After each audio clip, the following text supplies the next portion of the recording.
다 같이 찬송 부르시면서 6월 셋째 주 예배를 살아계신 하나님 앞에 드리시도록 하겠습니다.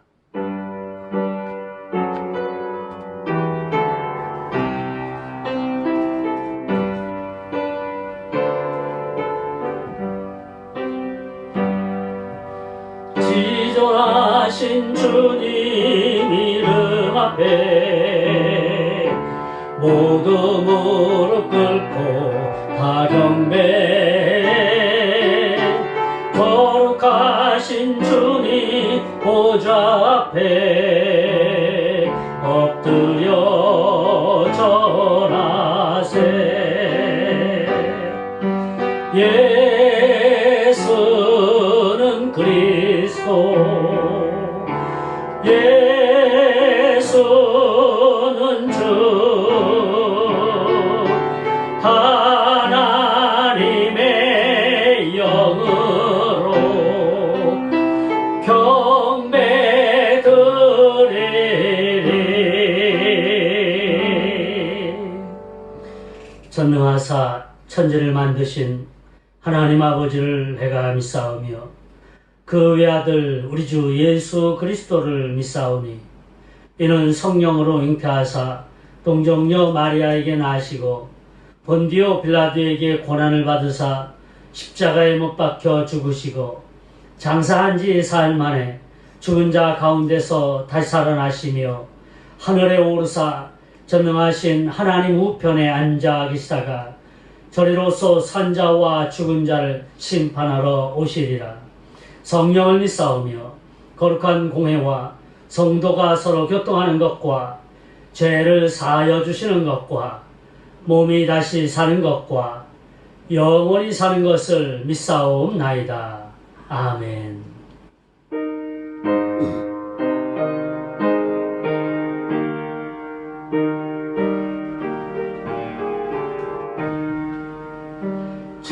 즐겁게 안식할라.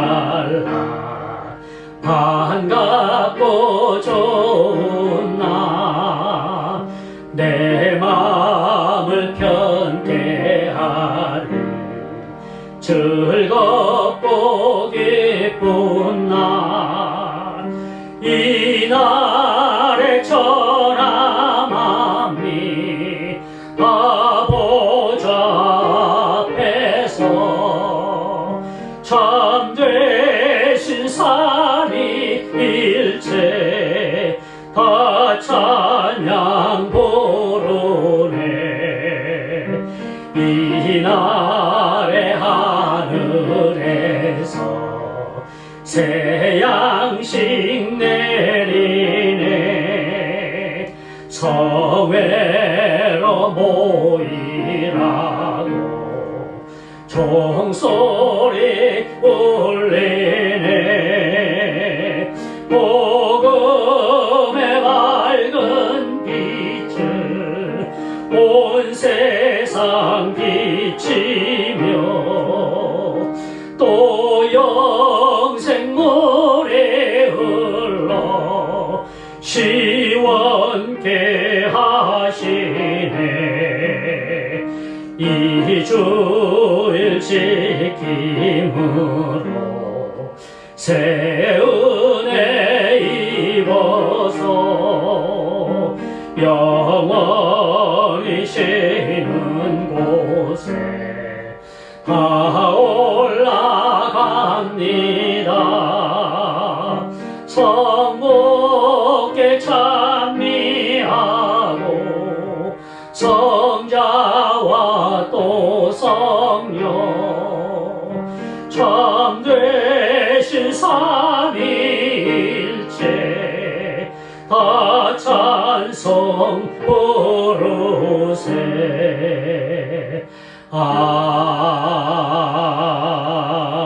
아멘.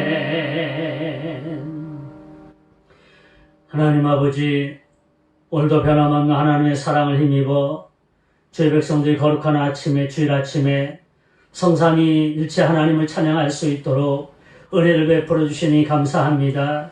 연약하고 부족하고 죄 많은 인생입니다.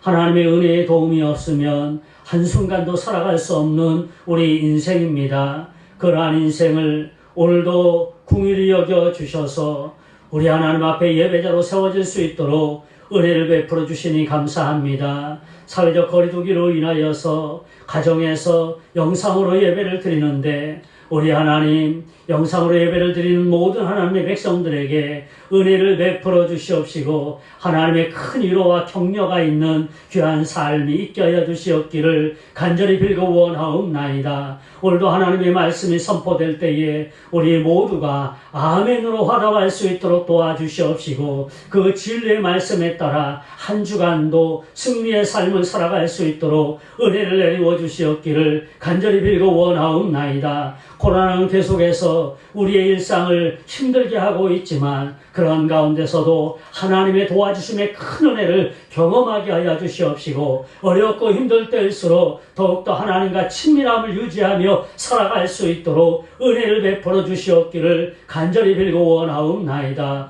어서 속히 코로나가 이 시대가 지나게 하여 주시옵시고 서로 교회에 모여서 대면 예배로 드리며 우리 하나님을 마음껏 찬양하고 예배하는 죄 백성들 될 수 있도록 은혜를 베풀어 주옵소서. 오늘도 이 영상 예배 촬영하는 모든 일에 돕는 여러 손길들마다에 주님이 은혜로 함께하여 주시옵시며 예배의 시종을 주님께 부탁드리옵고 예수 그리스도의 이름으로 기도하옵나이다. 아멘.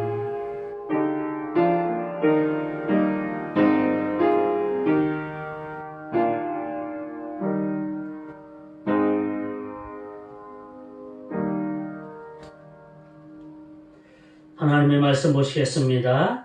요한복음 6장 60절에서 66절입니다. 요한복음 6장 60절에서 66절의 말씀 다 같이 읽도록 하겠습니다. 우리 60절부터 66절 한 목소리로 봉독하시도록 하겠습니다. 시작. 제자 중 여럿이 듣고 말하되 이 말씀은 어렵도다. 너가 들을 수 있느냐 한데 예수께서 스스로 제자들이 이 말씀에 대하여 수군거리는 줄 아시고 이르시되 이 말이 너희에게 걸림이 되느냐? 그러면 너희는 인자가 이전에 있던 곳으로 올라가는 것을 본다면 어떻게 하겠느냐? 살리는 것은 영이니 육은 무익하니라. 내가 너희에게 이런 말은 영이요 생명이라. 그러나 너희 중에 믿지 아니하는 자들이 있느니라 하시니 이는 예수께서 믿지 아니하는 자들이 누구며 자기를 팔 자가 누구인지 처음부터 아심이로라. 또 이르시되 그러므로 전에 너희에게 말하기를 내 아버지께서 오게 하여 주지 아니하시면 누구든지 내게 올 수 없다 하였노라 하시니라. 그때부터 그의 제자 중에서 많은 사람이 떠나가고 다시 그와 함께 다니지 아니하더라. 아멘.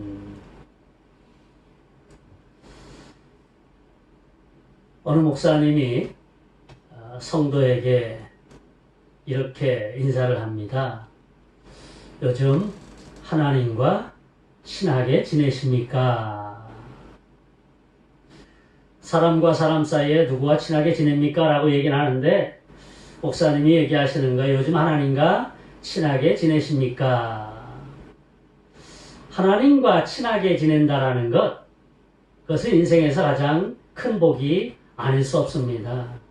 많은 믿음의 사람들이 하나님과 가까이 지내며 잘 지내며 역사에 하나님 주신 그 사명들을 잘 감당해 왔던 것을 볼 수 있지요. 가정에서 영상으로 예배 드리시는 새벽교회 성도 여러분, 여러분들은 하나님과 친하게 지내고 계십니까? 저는 이 말을 들으면서 제 자신을 한번 돌아보았습니다. 그리고 제가 하나님 앞에서 제 자신을 한번 돌아보면서 이렇게 물어봤습니다. 강 목사야, 너는 하나님과 친하게 지내고 있니? 요즘 제 마음에 큰 걱정거리가 하나 생겼습니다. 코로나가 점점점 길어지면서 성도들과 함께 대면하여 드리지 못하는 것 때문에 걱정거리도 있지만 더욱더 큰 걱정거리는 코로나로 인해서 점점 많은 사람들이 교회를 떠나고 있다라는 그런 통계를 들으면서 제 마음이 많이 걱정스러움이 생겼어요. 지금 우리는 빨리 코로나가 끝나서 대면 예배로 드리면 좋겠다라는 기대를 가지고 있지만, 그러나 크게 보면 코로나가 완전히 끝난 다음에 포스트 코로나라고 얘기하는 거죠. 그 다음에 나타나는 일들, 많은 사람들이 영상 예배에 익숙해짐으로 인하여서 이제 더 이상 교회에 나오지 않고 뿐만 아니라 교회를 떠나는 사람들이 많아졌다라는 그런 통계를 들으면서 제 마음에 걱정거리가 많이 생겼습니다. 물고기가 혹시 물을 떠나 살 수 있었더라도 예수 떠난 심령은 살 수 없습니다라는 그런 말이 있는데, 예수를 떠난다, 교회를 떠난다, 이것이 무슨 말씀의 의미, 이 말씀의 의미가 뭔지를 우리가 분명히 깨달아야 돼. 예수를 떠난다라는 것은 죽음을 의미합니다. 그런데 그것을 우리 성도들이 제대로 인식하지 못하고 살아가고 있습니다. 참으로 안타까운 일이 아닐 수 없습니다. 사랑하는 새벽교회 성도 여러분, 비록 코로나로 인하여 힘들고 어려운 시기들을 보내고 있지만 주님을 떠나지 않게 되시기를, 주님과 꼭 붙어서 주님과 친하게 살아가게 되시기를 주님의 이름으로 축복합니다. 요즘 영상 예배를 준비하면서 주로 요한복음을 통해서 예수 그리스도를 주제로 말씀을 준비하고 있습니다. 요한복음을 기록한 목적에 대해서 2주 전에 말씀을 드렸습니다. 사도 요한이 요한복음을 기록한 이유가 뭘까? 요한복음 20장 31절에 분명하게 기록을 해주고 있습니다. 오직 이것을 기록함은 너희로 예수께서 하나님의 아들 그리스도이심을 믿게 하려 하며 또 너희로 믿고 그 이름을 힘입어 생명을 얻게 하려 함이니라. 요한은요, 요한복음을 기록한 목적을 2가지로 분명하게 말씀하고 계시는데, 먼저는 예수 그리스도가 하나님 아들이라는 것을 밝혀주고 있는 것이지요. 여기서 예수 그리스도가 하나님의 아들이라는 의미는 예수님이 친히 이 세상에 오셨다라는 것을 의미하는 것이라 말씀을 드린 적이 있습니다. 또 하나는 예수 그리스도로부터 생명을 얻는다라는 것이지요. 예수 그리스도가 십자가에 돌아가시고 그 흘리신 보혈의 피를 의지할 때만이 구원을 받게 된다는 것, 이것을 요한복음에서는 분명히 기록을 해주고 있다라는 것이지요. 그래서 예수님이 하나님의 아들이며 영생을 주심을 부르심을 입증하기 위해서 예수님께서 가르쳐 주시고 나타내 주셨던 여러 가지 사건들 중에서 특별히 요한은 7가지를 선별하여 기록해 놓았습니다. 성경학자들이 요한복음에 나타난 예수님의 7가지 표적은 이렇습니다. 첫째, 물로 포도주를 만드는 사건이죠. 요한복음 2장에 나오는 말씀인데요. 지난주에 이 본문의 말씀, 요한복음 2장의 말씀을 가지고 우리가 말씀을 나누었습니다. 갈릴리 가나에서 물로 포도주를 만드신 예수님, 그 사건으로 인해서 하나님께 영광이고 예수가 하나님의 아들이심을 분명하게 밝혀주고 있는 사건이었습니다. 둘째는 왕의 신하의 아들을 살려주신 사건입니다. 요한복음 4장에 기록된 말씀인데요. 이 사건을 통해서 예수님이 생명의 주인이심을 밝혀주고 있습니다. 셋째는 38년 된 병자를 고쳐주신 사건입니다. 요한복음 5장에 기록된 말씀인데요. 베데스다 연못가에 38년 된 병자가 있었는데 그 병자를 예수님께서 고쳐주셨습니다. 이 사건을 통해서 예수님께서는 안식일의 주인이다라는 것을 선포하고 계셨습니다. 넷째는 5,000명을 먹여주신 사건이에요. 요한복음 6장의 사건이지요. 어린아이가 가져온 보리떡 5개와 물고기 2마리로 5,000명을 먹여주시면서 예수님께서는 나는 생명의 떡이다 라고 그렇게 말씀을 해 주셨습니다. 그리고 영생의 떡임을 선포하신 것이지요. 5째는 물 위를 걸으신 사건이 있습니다. 동일하게 요한복음 6장에 기록된 거지요.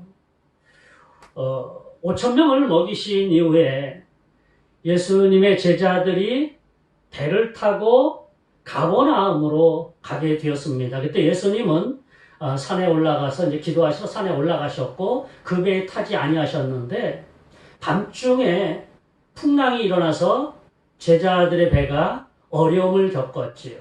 그럴 때 예수님께서 물 위로 걸어오시고 그 배에 올라타시니 물이 잔잔해지고 배가 목적지까지 무사히 도착했다. 그 사건을 통해서 예수님께서는 자연의 법칙까지도 다스리시는 이심을 보여주고 계시지요. 6째는 소경의 눈을 뜨게 한 사건입니다. 요한복음 9장에 기록되어진 말씀인데요. 태어날 때부터 맹인이었던 사람이 예수님을 만남으로 인하여서 눈이 뜨게 되었지요. 이 사건을 통해서 예수님은 이 세상에 빛으로 오신 분이심을 분명하게 보여주고 계셨습니다. 그리고 마지막으로 죽은 나사로를 살리신 사건입니다. 요한복음 11장에 기록된 말씀 아닙니까? 죽은 지 사흘이 되어 무덤에 장사되고 냄새가 나는 그런 나사로 예수님께서 살려주심으로 인하여서 예수님은 하나님의 아들이시며 구세주이신 부활의 주님이심을 분명하게 보여주고 있습니다. 오늘 본문의 말씀은 5,000명을 먹여주신 사건과 연결되는 말씀입니다. 우리는 그저 활자로 된 그 성경책을 읽으니까 본문을 읽어도 별 감동이 없어요. 5,000명을 먹이셨다? 그냥 그런가 보다, 그러셨나 보다. 그렇게 생각되지만 당시 그 자리에 있던 사람들에게는 아주 흥분되는 사건이지요. 배가 고파 기진하고 있을 때 예수님께서 적은 것으로, 말도 안 되는 것으로 그 많은 사람들을 먹여주셨다. 그 현장에 있던 사람들, 그 사람들의 흥분, 말로 표현할 수 없을 겁니다. 그래서 그 자리에 있던 사람들이 예수님에 대해서 이렇게 얘기합니다. 세상에 오실 그 선지자다라고 그렇게 이야기를 했습니다. 세상에 오실 그 선지자, 어떤 의미입니까? 메시아라는 거예요. 오래전부터 조상 대대로부터 기다려왔던 그 메시아, 예수님이 바로 그분이다 라는 것이지요.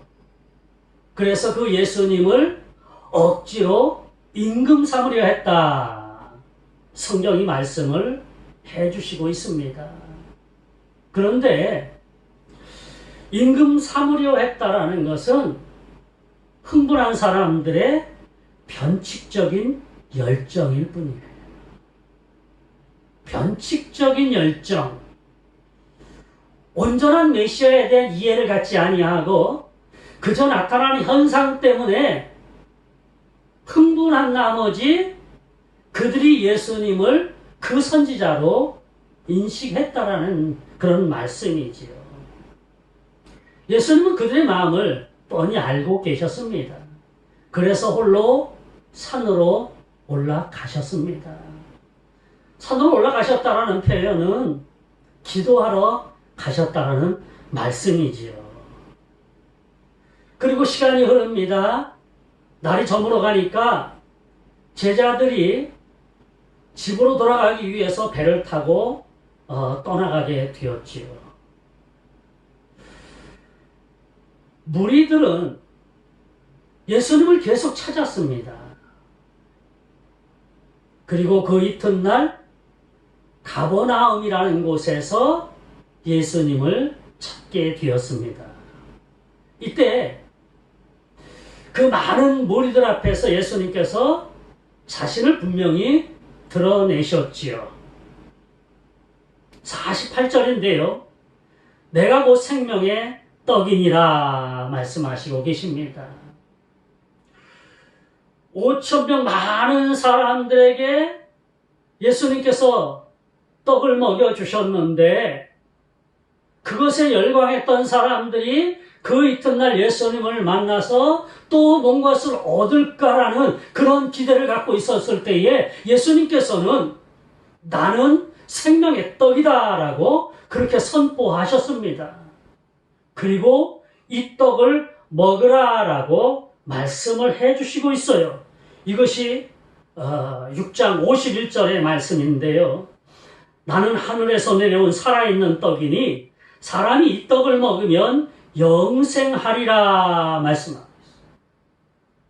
먹으라는 것은, 이 떡을 먹으라는 것은 무슨 뜻입니까? 예수님을 믿으라는 거예요. 예수님을 따르라는 것이고요. 예수님의 말씀에 순종하라는 것이고요. 또한 헌신하라는 것이에요. 이 떡을 먹으라. 예수님께 헌신할 수 있는 삶이 되어야 돼요.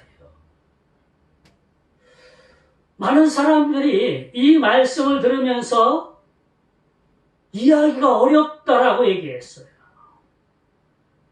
심지어 어떤 사람들은 수군거렸습니다. 수군거렸다라는 것은 비방했다라는 거예요. 왜 그들이 비방합니까? 자기네들은 어제의 사건을 기억하면서 뭔가 또 오늘도 예수님께 얻으려는 그런 마음을 갖고 왔습니다. 육신적인 필요겠지요.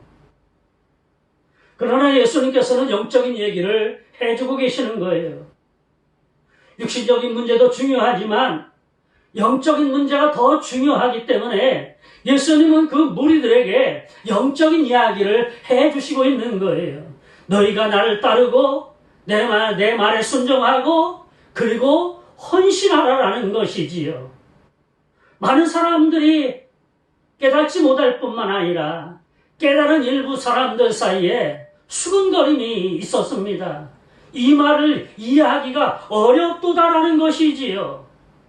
뿐만 아니라 이해했던 일부 사람들 중에는 헌신하고 싶지 않은 마음들 있었다는 것이죠.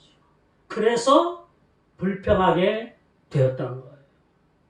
권리만 주장하고 책임을 지지 않으려는 것, 예수님 시대나 요즘 시대나 동일한가 봅니다. 수근거리는 그들을 향하여 예수님께서 이렇게 말씀하십니다. 65절의 말씀이에요. 또 이르시되 그러므로 전에 너희에게 말하기를 내 아버지께서 오게 하여 주지 아니하시면 누구든지 내게 올 수 없다 하였노라 하시니라. 이 말씀을 하시자 많은 사람들이 예수님을 떠났습니다. 자신의 삶에 이익이 안 된다고 판단하였겠지요. 나름대로 자기네들의 계산법이 있을 겁니다. 그런데 자기네들의 계산법이 예수님과 맞지 않아요.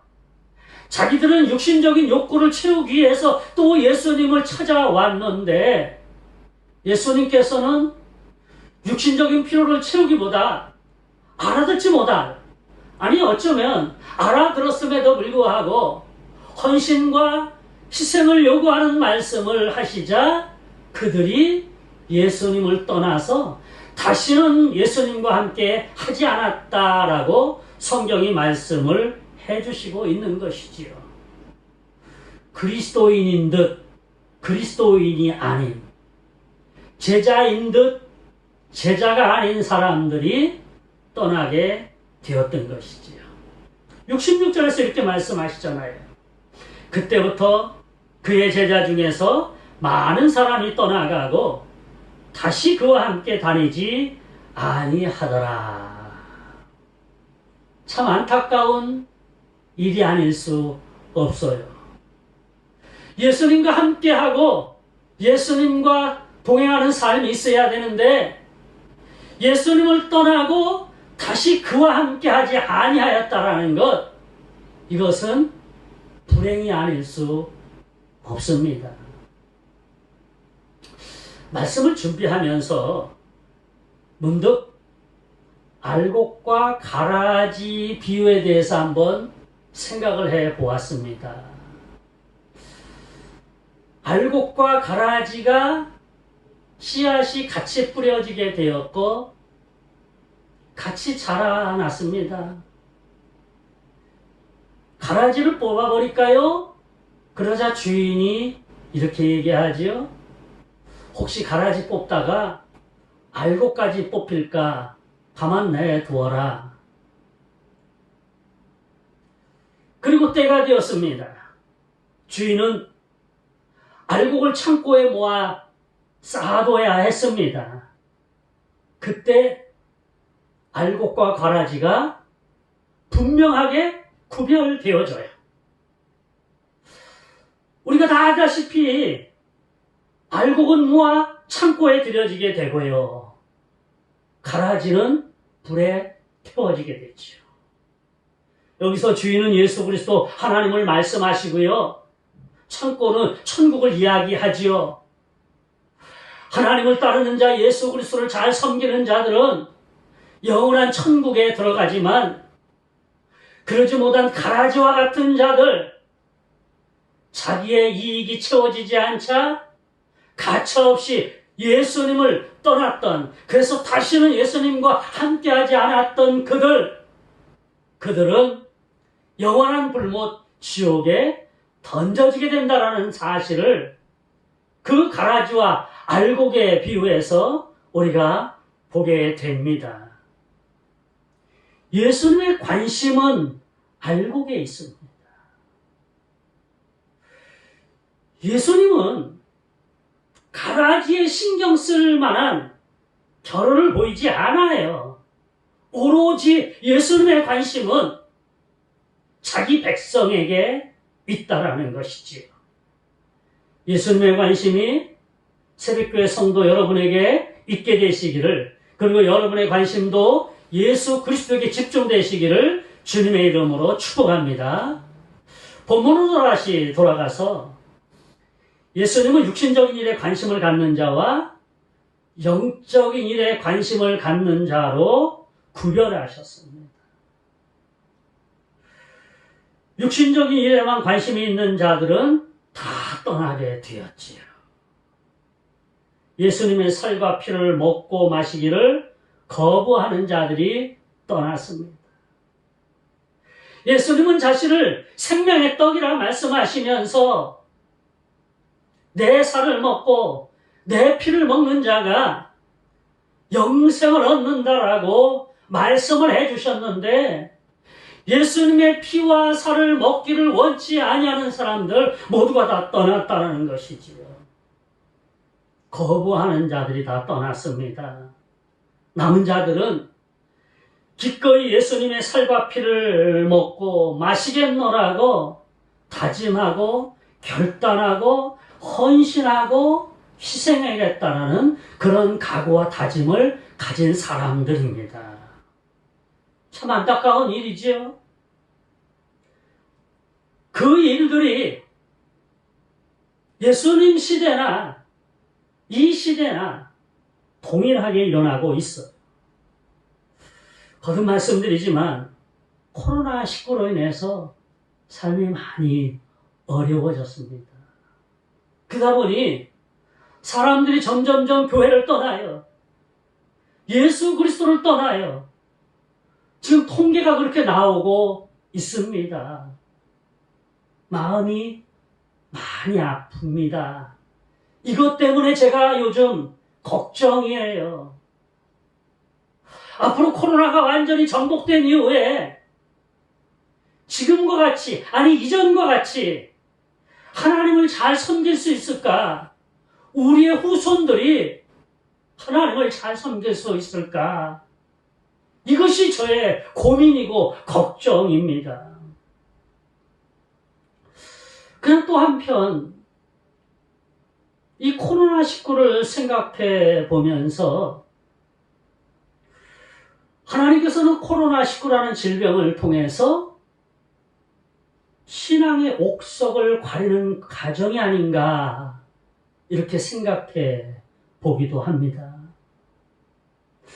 우리 주님께서 신앙의 옥석을 가릴 때 알곡과 가라지를 가릴 것과 같이 우리 새벽교회 성도들 모두 우리 주님의 옥석을 가림에 알곡 신자들 되시기를 주님의 이름으로 다시 한번 부탁을 드립니다. 사랑하는 새벽교회 성도 여러분, 예수님에게만 영생이 있습니다. 생명의 근원이신 예수님은 그 안에 머무르는 모든 자에게 생명을 주십니다. 소망을 주시지요. 미래를 주십니다. 그래서 결코 예수님을 떠나서는 안 돼요. 새는 공중에 머물러야 되지요. 고기는 바다나 강 속에 머물러 있어야 되듯이 우리 그리스도인은 예수 안에 머물러 있어야 됩니다. 그것이 우리에게 소망이지요. 예수 그리스도는 우리 인생의 문제를 해결해 주시는 분이십니다. 마태복음 11장 28절에 이렇게 말씀하지 않습니까? 수고하고 무거운 짐진 자들아 다 내게로 오라 내가 너희를 쉬게 하리라. 인생의 무거운 짐을 지고 괴로워하고 힘들어하는 우리 인생, 예수 그리스도에게만 영생이 있는 줄을 분명하게 아시고 우리에게 쉼을 주시는 예수 그리스도, 그분 안에 머물게 되시기를, 그분과 가깝게 지내게 되시기를 주님의 이름으로 축복합니다. 다 같이 기도하시겠습니다. 하나님 고맙습니다. 귀한 말씀을 주셨사오니 말씀을 주시는 대로 우리들이 하나님과 가깝게 지낼 수 있도록 도와주시옵시고, 영생의 말씀이 있사온데 우리가 떠나지 아니하고 주님과 함께하는 삶이 있게 하여 주옵소서. 그것이 우리의 소망임을 우리로 알게 하여 주옵소서. 예수 그리스도 이름으로 기도하옵나이다. 아멘. 다 같이 찬송가 154장 부르시면서 준비하신 예물 하나님 앞에 드리시도록 하겠습니다.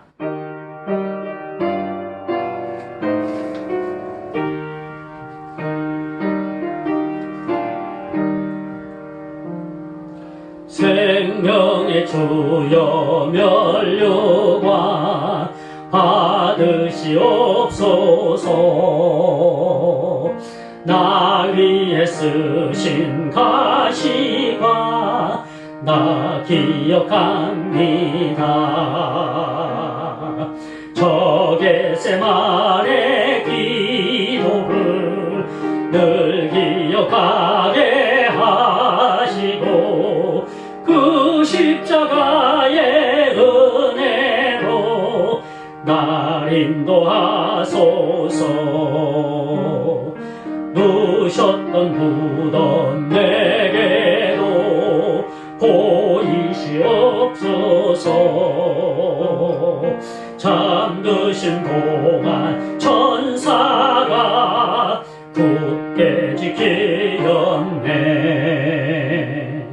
저 겟세마네 기도를 늘 기억하게 하시고 그 십자가의 은혜로 날 인도하소서.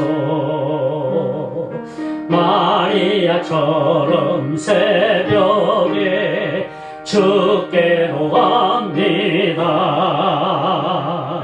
빈 무덤 내게 보이사 날 가르치소서. 저 겟세마네 기도를 늘 기억하게 하시고 그 십자가의 은혜로 날 인도하소서. 고난의 잔을 날 위해 다 마셨나이다. 나 항상 나의 십자가 감당케 하소서.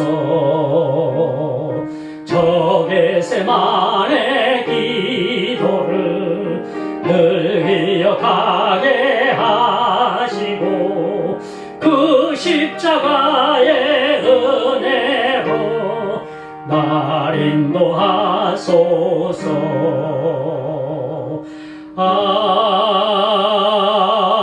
아멘.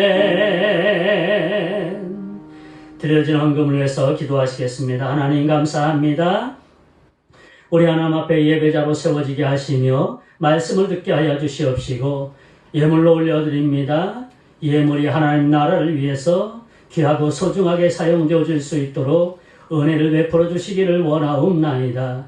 우리 성도들 코로나로 인하여 생업과 사업과 직장과 여러 가지가 어렵고 그로 인하여 수입도 많이 줄어들었을 텐데 그럼에도 불구하고 우리 하나님 앞에 감사함으로 드리기를 힘쓰는 마음으로 드린 여러 제물들이 있습니다. 여러 감사의 제목들마다 우리 하나님이여 함께하여 주셔서 그 제목들이 그대로 삶에서 이루어질 수 있도록 축복하여 주옵소서. 선교헌금으로, 구제헌금으로, 장학헌금으로, 또한 고아원 헌금으로, 그 외에 차량헌금으로, 주정헌금으로 드려주는 예물마다 주님이 은혜로 함께하여 주시옵시고 더 많이 드리고도 남을 수 있는 그런 수입이 생겨날 수 있도록 은혜를 베풀어 주시기를 간절히 빌고 원하옵나이다. 우리 성도들이 마음으로 품고 기도하는 제목들이 있습니다. 모든 것들이 주 안에서 형통할 수 있도록 도와주시되 특별히 어린 자녀들의 건강과 안전을 지켜주셔서 어떤 형편에서나 우리 하나님이 도와주셨습니다. 믿음으로 고백하게 하여 주시고 공부하는 자녀들에게 지혜를 허락해 주셔서 많은 친구들과 경쟁하면서 하나님을 믿는 자로서의 두각을 나타낼 수 있도록 도와주시옵시고 선도주자로서의 그 길들을 걸어갈 수 있는 우리 학생들 되게 하여 주옵소서. 진학을 앞두고 있습니다. 하나님의 비전을 쫓아가는 믿음의 학생들 될 수 있도록 도와주시옵시고, 군대 입대해서 훈련받는 자녀들, 또 군생활하는 자녀들이 있습니다. 군대 생활 가운데 주님이 평강으로 지켜주시고 안전을 지켜주시기를 원하오며, 신앙의 인격이 잘 성숙되어 갈 수 있도록 도와주시기를 원하오며, 군대 제대하고 사회 나와서 더 열심히 살아가게 하여 주옵소서. 또한 직장을 위하여 기도하는 자녀들도 있사오니, 청년 실업이 만연한 이 시대 속에서 우리 자녀들이 직장에 다닐 수 있도록 길을 열어 주시옵시고, 결혼을 앞두고 있는 자녀들도 있사오니 좋은 사람들 만나 우리 하나님이여 가정을 이루는 놀라운 축복의 은혜들을 경험하게 하여 주옵소서. 아버지 하나님이여, 오늘도 주님 앞에 나온 주의 백성들 모두에게 하나님의 크신 은혜가 넘치게 하여 주시옵소서. 예수 그리스도의 이름으로 기도하옵나이다. 아멘.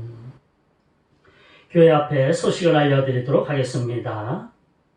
코로나로 인한 베트남 정부 방침에 따라 당분간 주일 예배는 5명 이하로 드리며 영상 예배도 병행하여 드립니다. 다른 지침이 내려올 때까지 주중의 모든 모임은 모이지 않습니다.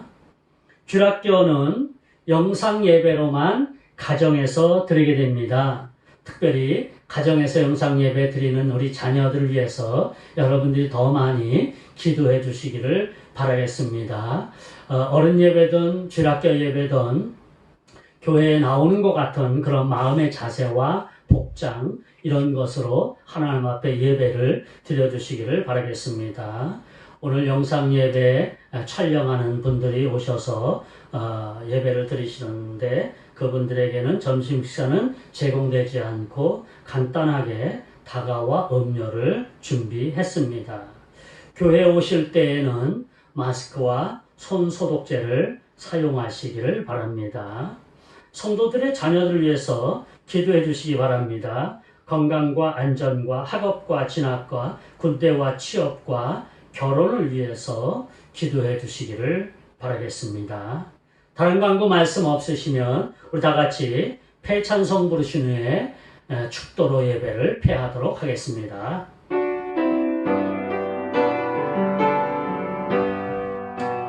무슨 일을 만나든지 만사형통하리라. 무슨 일을 만나든지 만사형통하리라.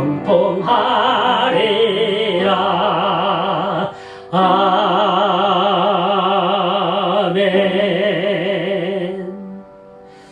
이제는 우리 주 예수 그리스도의 은혜와 하나님 아버지의 극진하신 사랑하심과 성령님의 감동, 감화, 위로교통 충만하신 역사가 다 떠날지라도 주님을 떠나지 아니하겠노라고 결단하고 다짐하고 헌신하고 희생하기로 다짐하는 죄 백성들의 삶 속에 이제로부터 영원토록 함께 계실지어다. 아멘.